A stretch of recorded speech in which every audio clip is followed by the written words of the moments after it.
पहले नज़ारे से लगा ये मार्स तो नहीं, और जब ट्रैक करके प्लेटफॉर्म पे खड़े हुए तो कंफर्म हुआ ये है चेल्टेनहम बैडलैंड्स।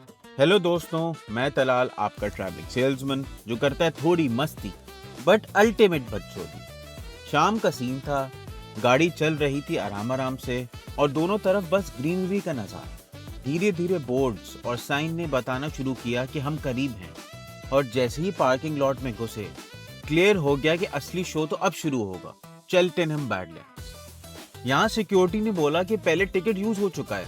मैंने बोला भाई कल ही लिया था। 10 मिनट के झगड़े के बाद एंट्री मिल गई बैडलैंड्स में।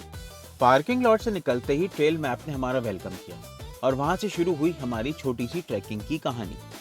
पाथ थोड़ा स्लिपरी था, शूज भी बोल रहे थे भाई क्या अभी से ही हमारा टेस्ट ले रहे हो। ग्रीनरी के बीच वॉक करते करते एक्साइटमेंट बढ़ रही थी क्योंकि आगे ही वो रेड वेव्स वाला सीन हमारा इंतजार कर रहा था। और मजे की बात, ये पूरा रूट ब्रूस ट्रेल का हिस्सा है जो कनाडा का सबसे मशहूर हाइकिंग ट्रेल सिस्टम है।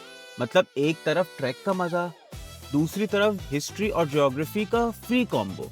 बस अब थोड़ी और दूर और फिर असली शो टाइम। और फिर सामने से मिली सबसे पहली झलक, चेल्टेनहम बैडलैंड्स। ये रेड बेबी मिट्टी असल में शेल स्टोन से बनी हुई है जो हजारों साल पहले ग्लेशियर और पानी के इरोजन से क्रिएट हुई थी।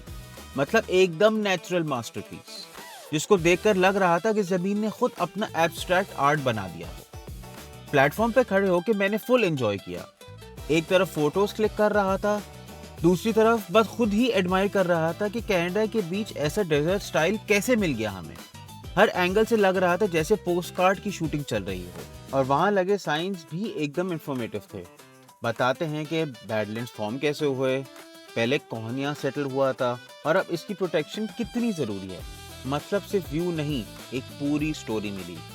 और इसी स्टोरी को समझकर फील हुआ चेल्टेनहम बैडलैंड्स सिर्फ देखने लायक नहीं बल्कि समझने और संभालने लायक भी है। अगर आपको ये एक्सपीरियंस अच्छा लगा हो तो stay tuned and subscribe for more बकचोदी।